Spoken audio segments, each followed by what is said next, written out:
할렐루야. 오늘은 주님의 날, 복된 날입니다. 하나님은 여전히 오늘도 말씀을 통해서 우리에게 말씀하십니다. 그러므로 이 시간도 하나님의 말씀을 여러분 하나님의 음성으로 받으시면 여러분 복이 될 줄을 믿습니다. 한 주간 동안 여러분 직장 생활하시고 또 가정 생활하시고 또 어떤 분은 직장도 하고 또 가정 일도 하고 또 등등 여러분 많은 일들 하시면서 여러분 수고 많이 하셨습니다. 오늘 하나님께서 우리를 한 주간 동안 함께 하셨고 우리의 수고하는 그 수고를 하나님이 기억하실 것이고 또 여러 가지 힘들고 피곤한 그런 상황 속에 있음에도 불구하고 하나님 전에 올라와 이렇게 예배하는 오늘 여러분들은 대단히 믿음이 정말로 좋으신 분이고 하나님의 은혜에 동참하는 축복의 성도인 걸 믿으시기 바랍니다. 예배문화가 인사 나누겠습니다. 참 잘하셨습니다. 하나님이 기뻐하십니다. 하나님이 축복하십니다. 아시리이십니다. 잘 되기를 기도합니다. 할렐루야. 반드시 그렇게 될 줄 믿습니다. 자, 우리는요 계속해서 계시록 오늘은 5장이 되겠습니다. 은혜 받을 말씀인데요, 우리가 은혜 받을 말씀은 계시록 5장이 되겠습니다. 5장 1절로 말씀부터 우리 한번 14절 말씀까지 다 읽고 같이 은혜를 받겠습니다. 시작. 내가 봄에 보좌에 앉으신 이의 오른손에 두루마리가 있으니 안팎으로 썩고 7인으로 봉하였더라. 또 봄에 힘있는 천사가 큰 음성으로 외치기를 누가 그 두루마리를 펴며 그 인을 떼기에 합당하냐 하나 하늘 위에나 땅 위에나 땅 아래에 능히 그 두루마리를 펴거나 보거나 할 자가 없더라. 그 두루마리를 펴거나 보거나 하기에 합당한 자가 보이지 아니하기로 내가 크게 울었더니 장로 중에 한 사람이 내게 말하되 울지 말라. 유대 지파의 사자 다윗의 뿌리가 이겼으니 그 두루마리와 그 7인을 떼시리라 하더라. 내가 또 보니 보좌와 네 생물과 장로들 사이에 한 어린 양이 서 있는데 일찍이 죽임을 당한 것 같더라. 그에게 7뿔과 7눈이 있으니 이 눈들은 온 땅에 보내심을 받은 하나님의 7영이더라. 그 어린 양이 나와서 보좌에 앉으신 이의 오른손에서 두루마리를 취하시니라.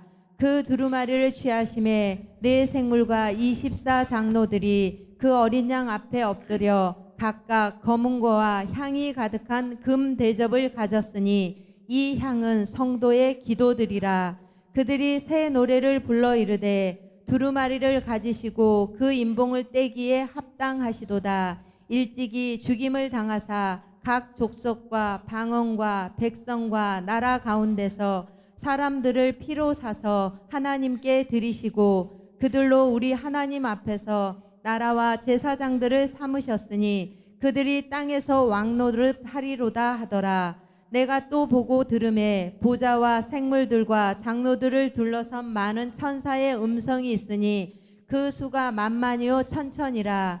큰 음성으로 이르되 죽임을 당하신 어린 양은 능력과 부와 지혜와 힘과 존귀와 영광과 찬송을 받으시기에 합당하도다 하더라.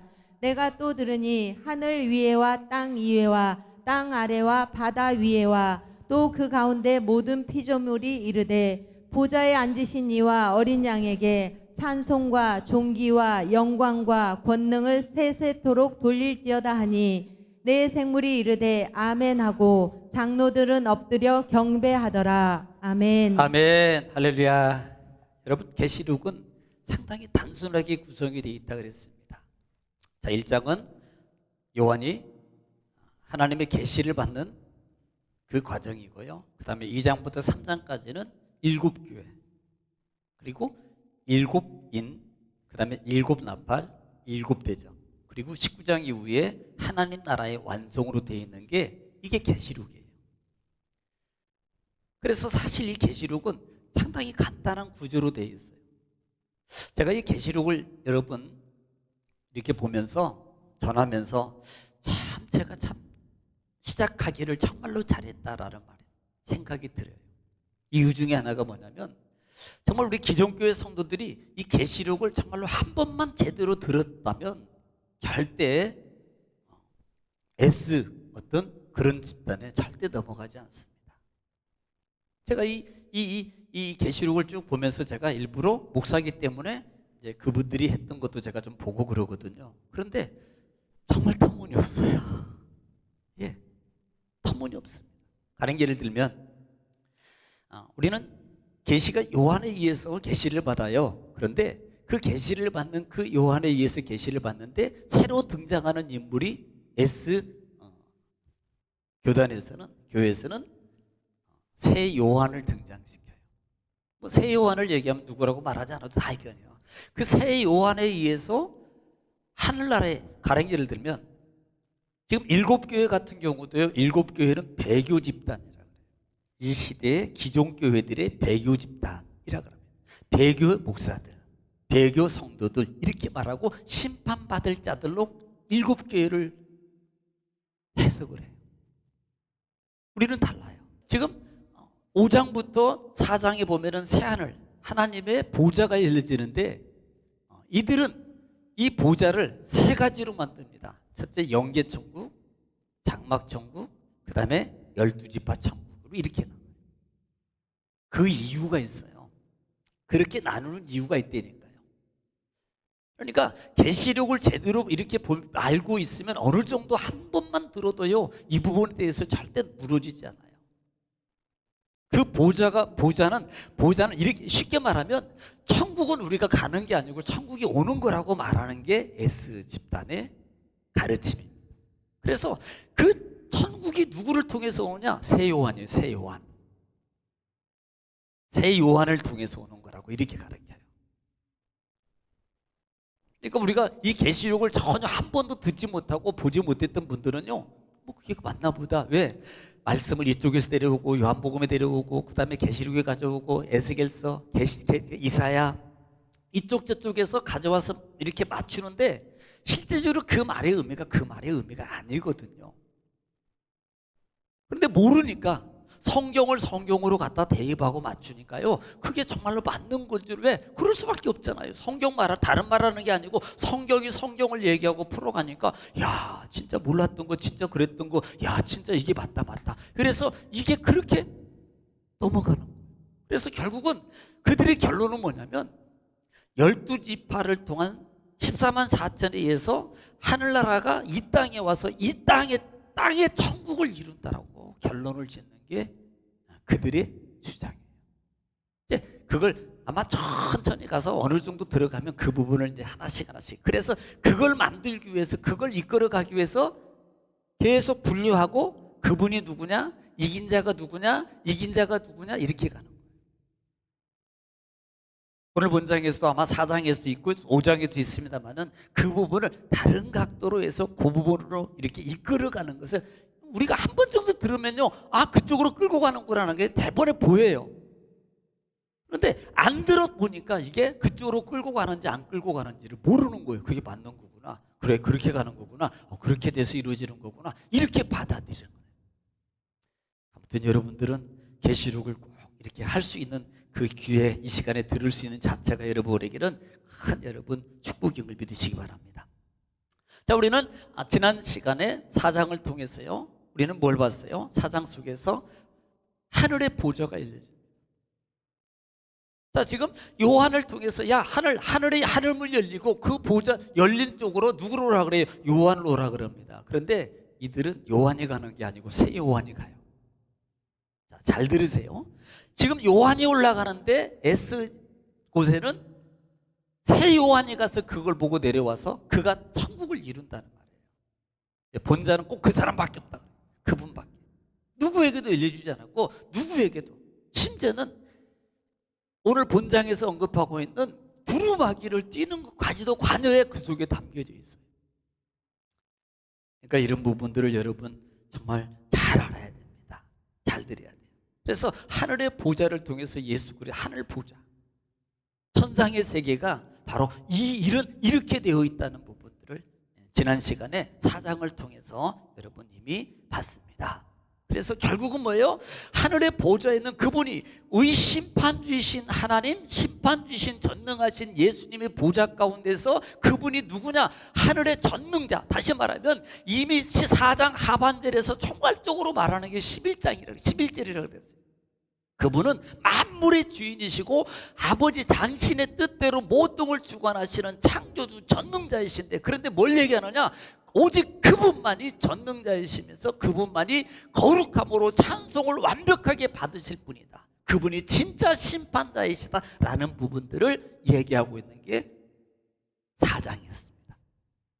5장에서는 4장에서 환상을 본 요한이 다음으로 보는 것은 그 보좌에 앉으신 모양이 그대로 있습니다. 그런데 그 보좌에 앉으신 분의 오른손에 뭐가 들려주냐면 오늘 본장에 보는 것처럼 두루마리가 잡혀요. 두루마리. 자, 1절 읽겠습니다. 시작. 내가 봄에 보좌에 앉으신 이의 오른손에 두루마리가 있으니 안팎으로 썼고 7인으로 봉하였더라. 자, 지금 여러분 잠깐 저 핸드폰으로 아마 온라인으로 볼 수 있을 거예요. 보시면 지금 여기에 보시죠? 보면 두루마리가 있어요. 보면은 옆에 점점점점 7개의 인봉이 돼 있고요. 네, 7개. 지금 이게 약 3가지 종류가 있습니다. 하나도 보여줄까요? 자, 이렇게 되어 있어요. 지금 인봉한 것을 표현한 거예요. 지금 저기에 써 있는 게 파피루스 두루마리입니다. 갈대 두루마기가 아니고 두루마리예요. 두루마리. 그래서 이 성경을 옛날에는 파피루스 갈대에다가 묶어가지고 거기다가 성경을 기록해가지고 그걸 많으니까 말아서 보관을 하는 거예요.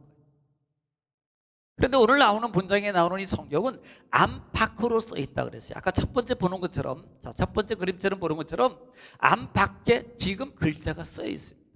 그런데 그곳에 인봉이 되어 있습니다. 자, 여러분 역사적으로 보더라도 가장 비밀적이고 가장 비밀적인 문서를 보관할 때는 저게 7줄로 되어 있지만 과거에는요, 싸서 실로 묶어가지고 그 실을 하나를 통해서 묶어 거기를 인봉하는 그런 전통이 있었어요. 그래서 그런 것을 알고 있는 것으로 말미암아 이렇게 하나님의 말씀을 두루마리로 인봉해 놓은 상태입니다. 하나 더 있어요? 한 번 더 볼까요? 예, 이렇게 되어 있습니다. 하나씩 빼도록 이제 하나 띄고 빼고 하나 띄고 빼고 이렇게 해도 되어 있다. 그런데 성경대로 보면은 두루마리에 7인봉으로 되어 있다라는 말씀입니다. 이게 누구예요? 보좌에 앉으신 하나님의 손에 오른손에 들려져 있다 그래요. 우리는 이거 설명 안 해도 되죠. 오른손은 뭘 가리켜요? 권능, 능력, 주권을 가리키는 거잖아요. 그러니까 주권자이신 하나님의 능력이신 그 손에 지금 하나님의 두루마리의 말씀이, 심판의 계시의 말씀이 지금 들려져 있다 이 말입니다. 자, 이것을 한번 찾아볼까요? 자, 출애굽기 32장 15절, 출애굽기 35장 15절 말씀에는 자, 두 증거계, 우리가 이제 법계죠. 십계명 증거판에 말씀이 기록되는데 어떻게 기록되어 있는가 한번 보세요. 자, 이건 뭐 그냥 보라는 겁니다. 자, 출애굽기 32장 15절 말씀 보겠습니다. 시작. 모세가 돌이켜 산에서 내려오는데 두 증거판이 자, 두 증거판이 있어요. 그의 손에 있고 네. 그 판의 양면 이쪽 저쪽에 글자가 있으니, 보세요. 10계명의 양쪽 판에 글자가 쓰여져 있는 거예요. 자, 이런 개념이 있다라는 부분들을 여러분 알고 있으라는 거예요. 자, 그리고 난 다음에 안팎으로 썼고 7인으로 봉하였더라. 자, 한 번 더 볼까요? 에스겔서 한번 볼게요. 에스겔서 2장 9절로 10절 보겠습니다. 구약성경 에스겔서 2장 9절로 10절입니다. 시작. 내가 보니 보라 한 손이 나를 향하여 펴지고, 네, 펴지고 보라 그 안에 두루마리 책이 있더라. 네, 그다음에 그가 그것을 내 앞에 펴시니 네. 그 안팎에 글이 있는데 그 위에 애가와 애곡과 재앙의 말이 기록되었더라. 예. 지금 무슨 말씀인지 이해가 가시죠? 하나님의 손에 들려있는 이 손에 두루마리의 손에 있는데 안팎으로 글이 써 있고 애가와 그건요 지금 재앙이 써 있는 거예요. 심판의 말이 써 있다 이 말입니다. 자, 2절 읽겠습니다. 2절 오늘 본장 2절입니다. 본장 2절 시작. 또 봄에 힘있는 천사가 큰 음성으로 외치기를 누가 그 두루마리를 펴며 그 인을 떼기에 합당하냐 하나. 이 말은 우리가 이해 못할 것이 아니잖아요. 힘 있는 천사가 큰 음성으로 야, 이 두루마리를 누가 떼냐.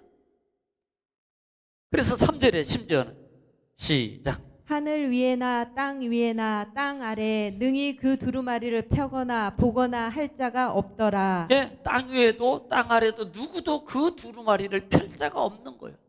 천사가 누가 보더라도. 자, 그래서 이 부분을 보면서 심지어는 4절에 요한은 시작. 그 두루마리를 펴거나 보거나 하기에 합당한 자가 보이지 아니하기로 내가 크게 울었더니. 합당한 자가 없어요. 이 말을 우리가 좀 생각해 볼까요? 천사가 볼 때 땅에 있는 누구도 이 두루마리를 뗄 사람이 없는 거예요. 이것은 뭘 말하는 겁니까? 이 땅에는 완전한 자가 한 명도 없다는 거예요. 오직 이 인을 뗄 만한 분은 정말로 거룩하고 깨끗하고 완전한 분만이 뗄 수 있는 건데 이 인을 뗄 만한 분이 하나도 없다는 거예요. 이 부분을 지금 설명하고 있는 거예요. 그래서 이 요한이 4절에 보거니와 내가 합당한 자가 보이지 않기로 내가 크게 울었더라 그랬어요. 그 부분을 보세요. 요한도 실제적으로 마음이 아픈 거예요. 정말 이 인을 뗄 사람이 없구나. 이 부분을 통회하는 마음을 표현하는 겁니다. 그럴 때 5절에 있겠습니다. 5절 시작. 장로 중에 한 사람이 내게 말하되 울지 말라. 유대 지파의 사자 다윗의 뿌리가 이겼으니 그 두루마리와 그 7인을 떼시리라 하더라. 자, 그때 장로 중에 한 사람이 요한에게 말해주는 거예요. 야, 울지 마. 뗄 사람이 있어. 그 뗄 사람이 누구냐면 다윗의 뿌리 가운데 이겼으니. 그때 여기서 이제 S 쪽에서는 이겼다는 말을 이긴 자로 얘기를 해요. 이긴 자로. 그 이긴 자가 누구냐? 결국은 새 요한이에요. 새 요한을 얘기하는 거예요. 그분이 나중에 이제 얘기하는 게. 그러니까 이런 것들을 모르면 우리는 그게 그런가 보다 이렇게 넘어가거든요. 우리가 바로 하는 거예요. 이런 부분을 통해서.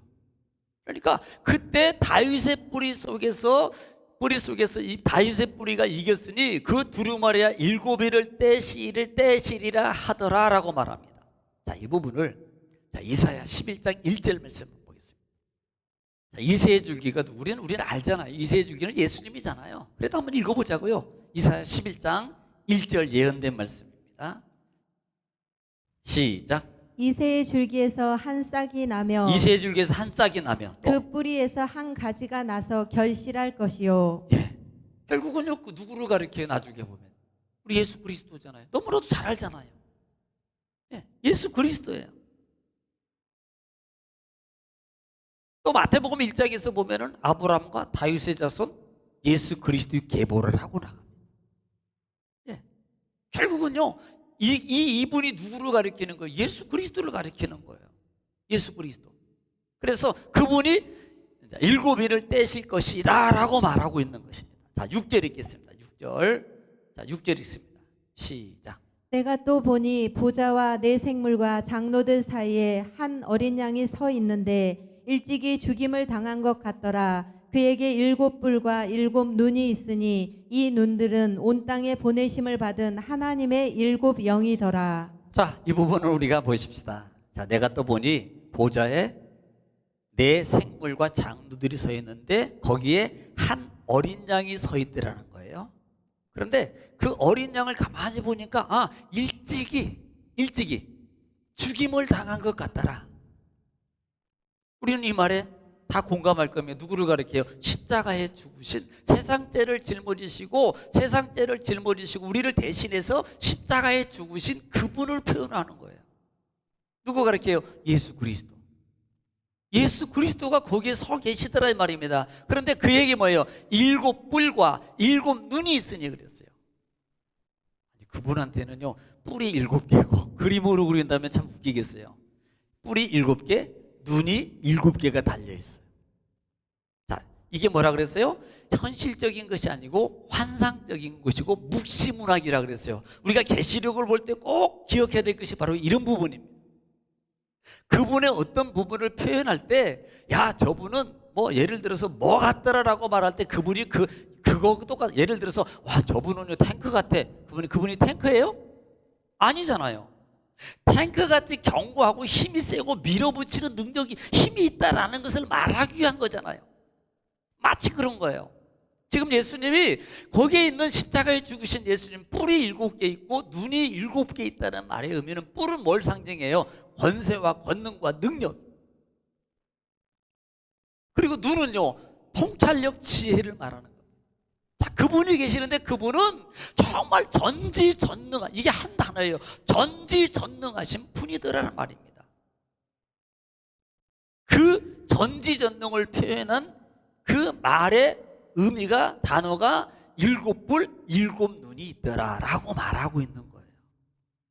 근데 이제 이 부분을 뭐 7영 오면 7사람들 뭐 등등등등 이렇게 설명을 하거든요. 길게 보는 거예요. 자, 그래서 전지전능하신, 그러니까 7이라는 것이 뭐라 그랬어요? 우리는 항상 7을 볼 때 7만 상징적인 숫자라고, 또 이 7은 하나님 안에서 완전성, 포괄성을 가지고 있다 그랬어요. 그러니까 완전하신 분이라는 말이에요. 완전하신, 온전하시고 완전하신 누구? 예수 그리스도를 말하고 있는 거예요. 능력 있으시고 모든 것을 다 통찰하시는 그분이 거기에 서 계시더라는 거예요. 자, 이 부분을 말씀하고 있다라는 말입니다. 자, 7절 읽겠습니다. 7절 시작. 그 어린 양이 나와서 보좌에 앉으신 이의 오른손에서 두루마리를 취하시니라. 자, 지금 그분이 뭐예요? 보좌에 앉으신 오른손에 하나님 아버지가 가지고 계시는 계시의 말씀, 그 두루마리를 어린 양이 취하시더라 그래요. 가져가시더라, 이 말입니다. 자, 이 부분은 우리가 이해 못할 게 아니잖아요. 8절로 가겠습니다. 8절 읽습니다. 시작. 그 두루마리를 취하심에 네 생물과 24장로들이 그 어린 양 앞에 엎드려 각각 검은고와 향이 가득한 금 대접을 가졌으니 이 향은 성도의 기도들이라. 자, 8절 말씀 우리가 많이 받고 들었던 말씀 중에 한 부분이잖아요. 자, 두루마리를 취하심에 네 생물과 24장로들이, 지금 보좌에 누가 있어요? 양쪽에 24장로가 있고요. 그 다음에 네 생물이 앞에 있고요. 그 앞에 유리바다가 있고, 우리가 기억하죠?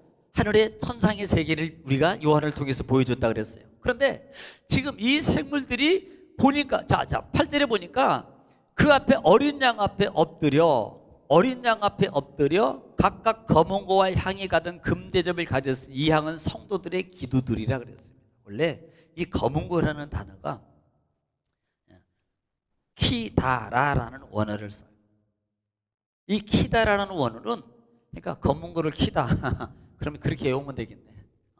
키다라라는 원어를 쓰는데, 보통 이 악기는 뭐 하프나 수금 또는 검은고 이렇게 명칭을 하고 있습니다만은, 의미적인 모습을 본다면 검은고나 예를 들어서 기타나 뭐 이런 걸 치는 것은 결국은요 연주한다는 말이고, 그 다음에 연주는 그 속에서 연관된 게 뭐예요? 우리가 보는 그분을 뭔가를 찬양하는 거예요. 자, 우리는 이미 4장과 4장에서 그분은 거룩이라는 의미를 배웠습니다. 3번씩이나 거룩하기는 히브리식 가장 최상의 높임을 표현하고 찬양을 표현하는 단어 형식이라고 그랬어요. 그래서 우리가 그 보좌 앞에 앉으신 심판주로 오시는 그 하나님, 예수님, 성령님은 정말로 완벽하시고 전지전능하시며 온전히 영광과 찬송과 감사와 존귀를 받으실 분이다. 그런데 그것으로 끝나는 게 아니고 오직 우리는 그분을 향해 우리가 찬양하고 영광을 들리는 게 합당하다, 마땅하다라고 말하는 거예요.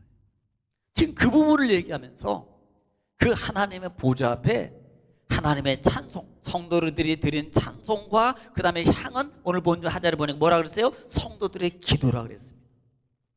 그 기도들이 하나님 보좌 앞에 있는 거예요. 우리가 기도하면 요한복음 17장 말씀에서 우리가 봤던 것처럼 가장 기본적인 것은 하나님의 영광을 위한 기도라 그랬습니다. 우리가 보편적으로 이 기도는, 그래 우리가 하나님 앞에 주님 우리의 기도를 들어주세요, 우리의 기도를 응답해 주세요, 하나님 이런 부분들을 우리에게 응답해 주시고 이루어 주세요 라고 하는 그 기도를 드리는 것도 당연히 있어야 됩니다. 그러나 진정한 우리가 영적 출발의 기도는 하나님 나를 통해서 하나님이 영화롭게 되기를 원합니다 라는 기도가 출발이 돼야 된다 그랬어요. 만약에 우리가 그런 기도의 관계가 이루어지지 않는다면 우리는 뭐예요? 목적이 무속적 신앙관입니다. 무속적 신앙관이라는 것은 오로지 내 것만 욕심을 위해서 채우고자 하는 그런 기도예요. 하나님이 우리를 창조하시고 사람을 만드셨을 때 소위 문답 일문일답에서 답이 뭐냐면 하나님이 사람을 창조하신 목적은 하나님을 영화롭게 하기 위함이라. 그러면 우리는 보편적으로 이 말의 부분에 대해서 약간의 반감을 가질 수 있습니다. 하나님, 그러면요 하나님은 영광 받고 그러면 나는 어떻게 하라고요? 여러분 그 뒤에는 걱정하지 마세요. 성경 말씀의 약속이 이미 다 보충이 되어 있어요. 너희가 하나님을 영화롭게 하면 내가 너희 삶 속에 모든 것을 이루어주시고 책임지겠다는 약속이 있다 이 말입니다. 그러니까 우리는 그 부분을 생각하기보다는 약속을 생각하기보다는 하나님 뭡니까? 왜 하나님만 하라 그래요? 하나님만 하라 그러는 게 아니라는 거예요. 하나님께 영광이 이루어질 때 영광과의 영광 관계 속에서 내 삶의 기도의 응답의 역사가 자동으로 이루어지게 돼 있다는 원리를 받아라는 말이에요. 바로 이런 부분들을 우리가 알고 있어야 돼요.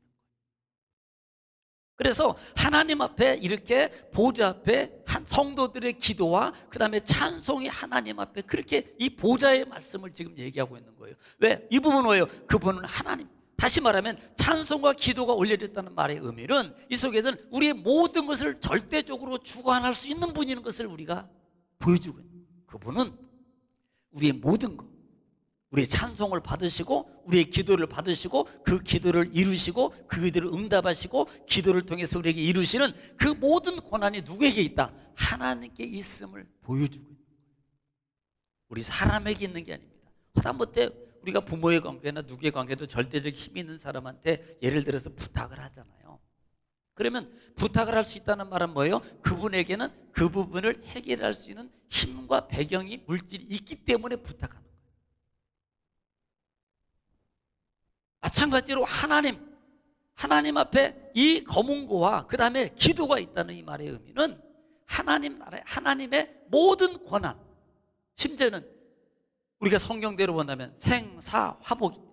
살고 죽고 복을 누리고 화를 당하거나 이런 모든 권한이 누구에게 있다? 하나님에게 있다.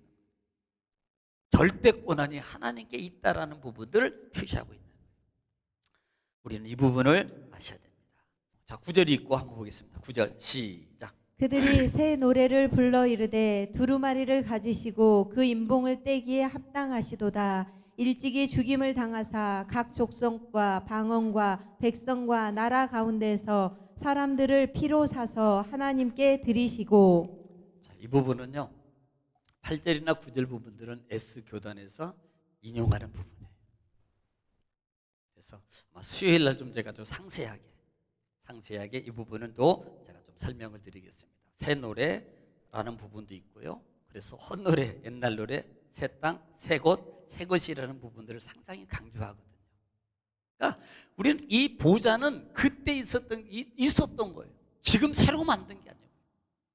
그러니까 새 노래로 한다는 말의 의미 속에 우리가 가지고 있을 것은 그분을 더 하나님께 영화롭게 그분에게 영광을 돌려라는 말의 의미입니다. 그러니까 옛날 거 아니고 새 것으로라는 그런 개념만 아니라는 거예요. 그래서 이런 분들을 염두하면서 우리가 하나님의 말씀을 보면 우리가 좀 이해가 더 잘 되고, 지금은 안 돼요. 아마 조금 더 듣고 가면 그 말씀이 돌이켜보면은 그 말씀이었구나라는 부분들도 여러분이 알게 될 것입니다. 그래서 수요일 날 9절부터 다시 마지막 절 말씀까지 통해서 우리 같이 또 은혜를 나누겠습니다. 기도하겠습니다.